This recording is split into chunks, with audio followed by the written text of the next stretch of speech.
Welcome back to Long Box Diving, where we explore comics and story arcs pulled from the long box. And it is new comic book day again. And yes, well, only four more this year. That's it. Then we go to 2021, and who knows what's going to hold in. So things are kind of going crazy with DC. Marvel, I don't think it's going to be. So first thing we got is DC Future State. Now, they forced me to take this.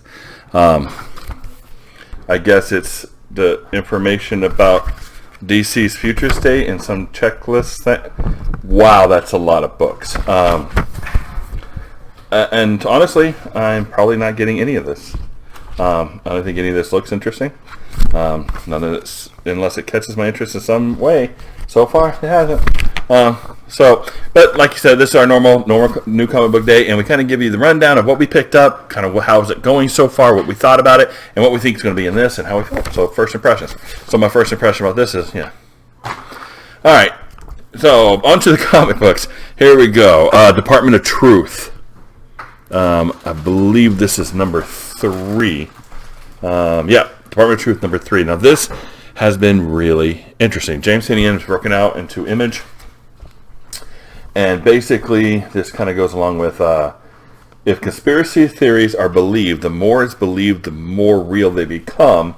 And so there's a department that their whole job is to kill conspiracy theories before they become reality, or something along those lines. And it's been pretty interesting.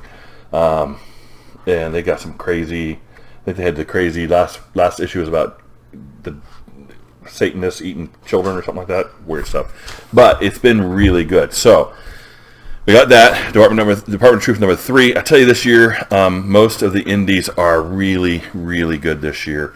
Some of the other ones, the best ones this year is Something's Killing the Children, Once in the Future. Department of Truth came out. It's only issue 3, so kind of can't say for the whole year, but it's been really good. Stillwater's just come out. That's been really good, of course. My issue 3 got delayed because of Diamond. Thanks, Diamond. Or whatever it was. All right, so next is Last Gods, and this is chapter 10. Now, if you like fantasy, a dark medieval fantasy, this has been fantastic. Philip K. Johnson has been writing this. He's still on it, and this has been fantastic. In fact, my kids and I have been playing the D&D campaign compendium that comes along with this. This is pretty cool stuff. So we've been doing this one. Great. If you like it, it has a couple one-shots that spin off of it. Great stuff, so definitely get that. Then we got Justice League Dark, number 28. So far, this seems to be a bi-weekly, and I'm not going to keep a lot of bi-weeklies.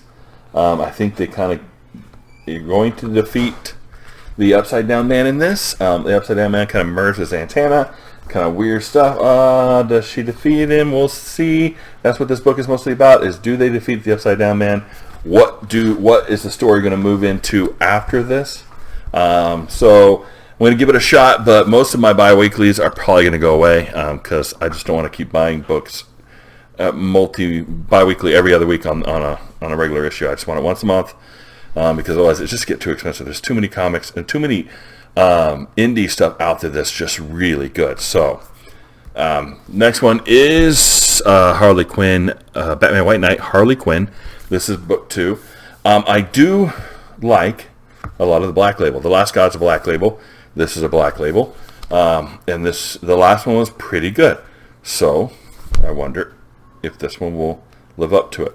So Katia Collins, Sean Gordon Murphy, I guess, is still doing the art for these books. I don't know if he will do it for all of the spin-off White Knight stuff, the White Knight universe stuff, but this should be pretty good. The last one's good, and all the White Knight stuff has been good up to this point, so we'll see. All right, then this is a first for our channel, Ice Cream Man number 20. And you see a lot of Dr. Seuss symbology here, Cat in the Hat type stuff. So, all right, so I've never read Ice Cream Man. I don't know a lot about Ice Cream Man. What I've been told about Ice Cream Man is more of the horror anthology. So in here it's kind of weird because we've got a bunch of stuff that looks like children's stories mixed in We got like a Dr. Seuss story mixed in with kids wearing ice cream man hats. So I don't know what's going on. I don't know how I feel about it. And people say it's pretty good. So we'll see. We're going to try it because like I tell my kids, you got to try it at least once before you can decide you don't like it. So we'll try it. All right. Then we got Amazing Spider-Man 52. I have dropped this from my pull because it's just honestly getting kind of boring. And then I saw the last page of this issue. Now I know who the bad guy is, but the art in here, I mean the stuff, look at this. Look at that. That is just nice. And I won't show you the last page, but there's an oh snap moment literally in this book. So it looks good. I don't know if it'll be enough for me to put it back on my pull, but it looks good. Then we got Detective Comics 1031, Tomasi, Evely. I don't know who that is.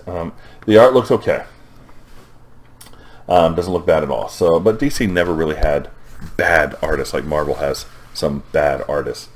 So this looks really interesting. We'll see how this goes. It kind of looks like we're going a little bit more toward the Hush storylines. So we'll see.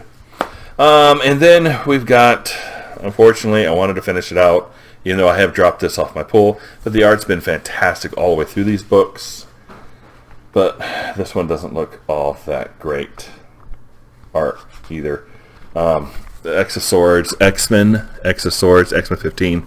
This is part 20 of 22.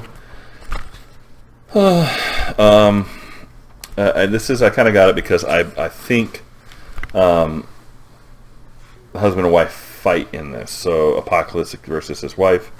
But it just, honestly, even flipping through the pages, it doesn't look interesting at all. It doesn't look cool. It doesn't look fun. And I don't know. So, alright, and then I went ahead and got X of Swords, issue 22 of 22. So this is the Destruction. It's the variant cover. And I kind of like that with magic on there, on that variant cover. It looks really kind of cool. Nico 2020, I'm not sure who that is. The interior art is done by Larraz Howard. Yeah, Pepe Larraz. Hickman and Howard are the writers. Pepe Larraz is doing the art. And he's really pretty good. I mean, some of the stuff is like, just look at that. That's crazy looking. That looks good. So we got to get some good stuff in here. I don't know how this is all going to end, but this is the final chapter. It hasn't been good up to this point. I'm really hoping somehow it's tying in. I don't know, a lot of people in this. There's a lot of people in this. Pepe Larraz had to do a lot of drawing. So hopefully, maybe they'll end it and pull it out. I don't think they will. I don't know where they're going to go from here. The whole run has been just, this whole run of X of Swords has just been kind of dumb. So, wow. A couple of pages of just writing. I might as well read a novel. Alright, so we'll see. Alright, so this was not on my shelf before, but I picked up this time. Sea of Sorrow, number 1. Now, I've heard people talk about this, that if you like this kind of science fiction-y, scary story, this would be a good book. So I can see that I mean, the art's okay. It's more of a very rough, drawn, dark type of art. It looks like there's a lot of underwater scenes, sharks, diving equipment, an old-fashioned sub. So it looks kind of cool. So we'll see how that goes. And then I've got Shang-Chi number 3 versus Sister Dagger versus zombie vampires. So anytime a story wants to hype it up, they're going to throw some vampires in there. And then zombify them, right? Zombie. And so, man, the art in the first part, the past, the art from the past, it's just really good. The art in the present is done by somebody else. It's good, but it's not as good, in my opinion. I like the past art a lot. But Sister Dagger is supposed to be on his side. As you know, he escaped it. Well, if you haven't read it, if you have, he escaped the temple. That his father is dead. The sister wants to take over. They didn't know that each other were still alive. She's now coming after Shang-Chi, and he's having to fight the actual sister, and then the Sister Dagger and Sister Sword are coming in. They're supposed to be helping Shang-Chi, but then they're fighting together, and then they're zombies. So this has been pretty good. I don't know if it's going to be enough to keep my interest long term, but it's been pretty good up to this point. So as long as it keeps up, I'll probably keep it around for a little bit longer, give it a longer shot. But again, my preference is mostly teams, and I'm finding that I really like some of the indie stuff that's out there. So some of the normal stuff like Shang-Chi is okay, but it's maybe not worth the money versus something else that's really cool, like this one. All right, so Devil's Highway number 505. It's a Benjamin Percy, Brent Schooner, the whole sex trade thing going on, with truckers. Her dad gets murdered, and this girl's trying to figure out what happened to her dad, and she's finding these dudes and these bad guys, and she's trying to stop them. Yeah, because there's some bad dudes. So we'll see how this turns out. It's kind of creepy, all the snakes. All right, so and then we go into year 0. Number 2 is coming out soon, so that's gonna be cool. So this has been pretty interesting, and then we get on to Daredevil number 24. Chip Zdarsky. Looks like we got a Hawthorne as the artist. Hawthorne, I don't recognize that name. Yeah, Mike Hawthorne. So Mark Cicchetto did the cover, which is really pretty good, by the way. But Daredevil is facing the music as Daredevil, going to court as Daredevil. Typhoid Mary's personality has come back out from the nun, and she's messing around with Kingpin. And then we have the rich couple, and of course Daredevil has to go to court and defend himself. And another snap moment there at the end of the book. So Chip Zdarsky's been a fantastic job on that book, and I would like to see him write Spider-Man, Amazing Spider-Man again, and get rid of Nick Spencer, because it's kind of boring. I know. All right, so that is our pull list from this week. What we found interesting, I actually had a pretty big week. Some of these are going to be ending soon. Some of them I'm not going to be carrying for much longer. Some of them I grabbed even though I dropped just to kind of finish the story, but I didn't want to necessarily keep it in my pull. So, but yeah, it's going to be smaller next week. But that's what we got for this week. My thoughts and what I liked and what I didn't like. And hopefully you had a good new comic book day and have a happy Thanksgiving as we move on to that tomorrow. So have a good turkey day. We'll see you all later. If you like this content, please like and subscribe. And we'll see you next time here in the Lockbox.